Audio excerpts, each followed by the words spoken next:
Hey, what's going on YouTube? It's your boy Keith the Guy, and we got some fish to fry. And if you guys have been on my channel before or have seen me editing, you guys know that I do my color grading strictly on DaVinci Resolve. Now, many people have asked me this question, and it's a pretty profound question, which is, Keith, is there any way I can color grade in Premiere Pro without having to cross-platform over to DaVinci Resolve? Because, the node tree editing is a little intimidating and I'm not the biggest fan of it. And the answer to that is, of course you can. It's just a different way to go about doing it. And that's what we're going to go ahead and dive into today. We're going to color grade in Premiere Pro. Kind of the same way we would in DaVinci Resolve. There's a couple changes, but I rest assure you that the results are going to be similar, if not exactly the same, if you were to do it in DaVinci Resolve. Now we're going to go ahead and use this clip right here, which was just me fooling around and recording my camera. Now, I went ahead and muted it because I don't need y'all to hear me singing, and I'm going to pick a hero shot. So the first thing you're going to do is actually go into the project bin, and this is going to be something similar to color space transform. We're going to go to modify, and we're going to go to interpret footage. Now you're going to see it say interpret footage, and to the left of it is color. We're going to go ahead and click on that tab. Now automatically it's going to say use media color space, which is Rec 709, and we're still going to be using Rec 709, but if I move this to my right, maybe your left, you're going to see that this footage is grayed out. Well, that's because it's in log format, and I shot this using the Canon R5.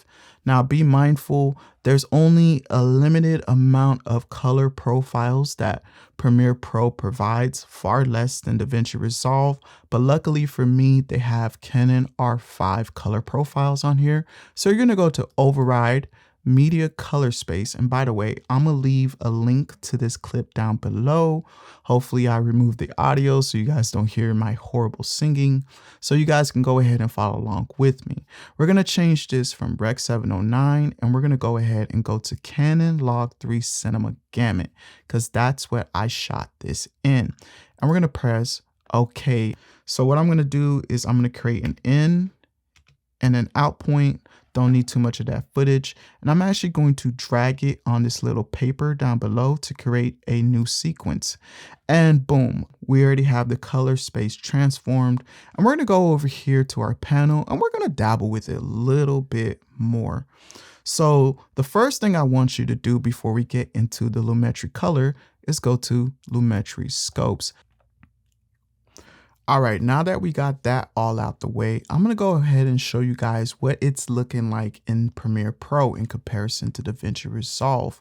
Now, as you can notice, it's a bunch of sliders in comparison to the wheels that we see in DaVinci Resolve. And this is kind of my beef with Premiere Pro.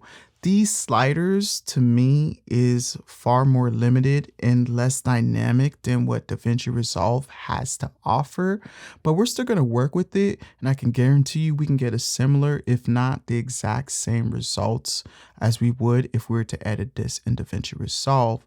Now, I already know what direction I want to take this footage, and if you guys want to follow along with me, I'm going to leave a link down below to this particular clip. I'm going to remove the audio so that way you guys don't hear my horrendous singing, and we're going to go ahead and start color grading.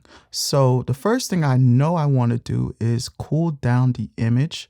So I'm going to bring it to the left and I'm going to put it at 2.7. I'm feeling that vibe, and we're going to go ahead and slap in some magenta to like 7.3, and we're going to really throw in some saturation, and I'm liking it at 122. Now, if you go down below, you're going to see our light panel.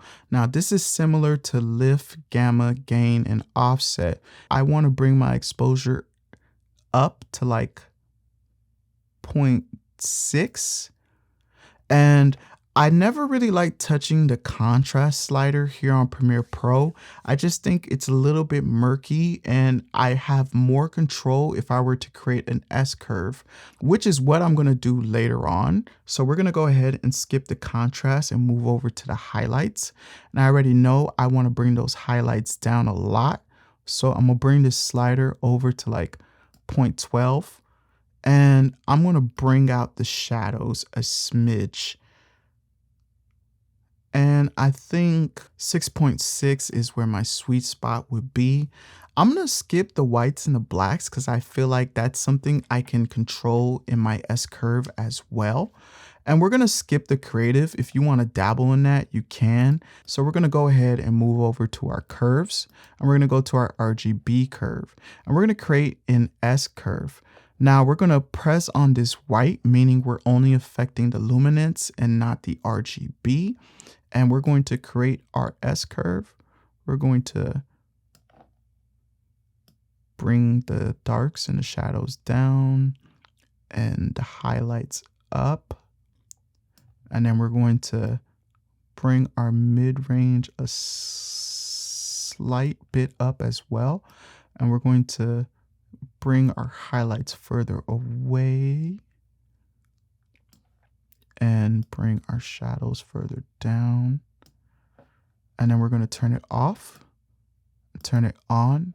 And I'm liking the way the contrast is looking so far. And we're going to look at our hues saturations curves.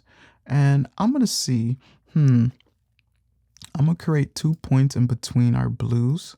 And I'm going to actually bring out the saturation in the blues.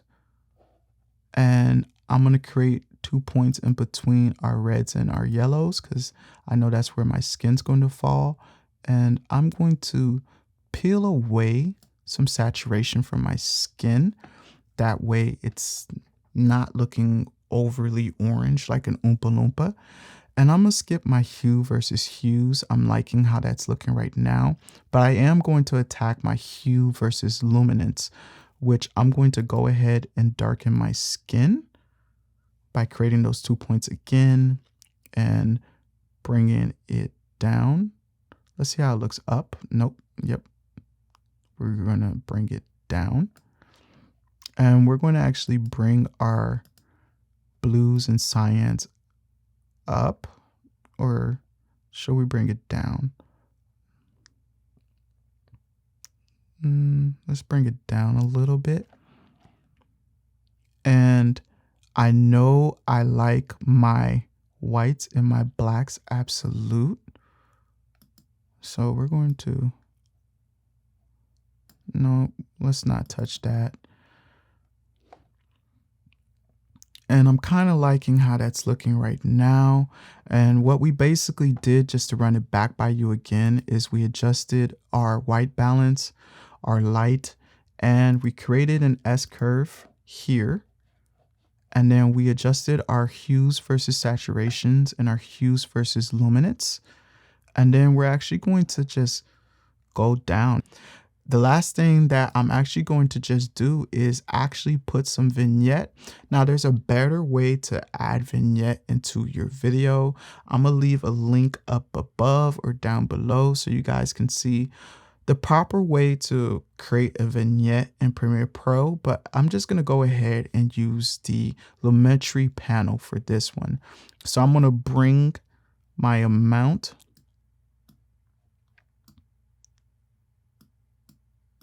down.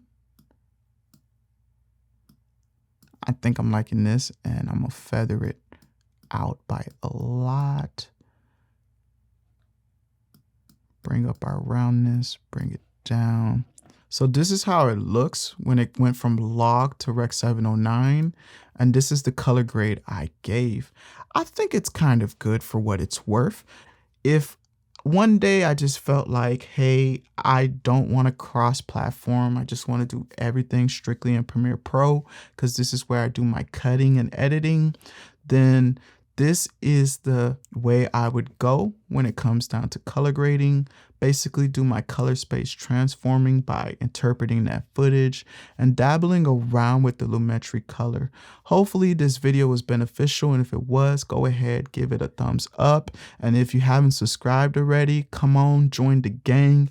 I teach everything: color grading, editing, directing, producing, things of that nature. And you know, just join the sauce. This is it. We just fried some fish. My real name's Kit. That's it. Deuces.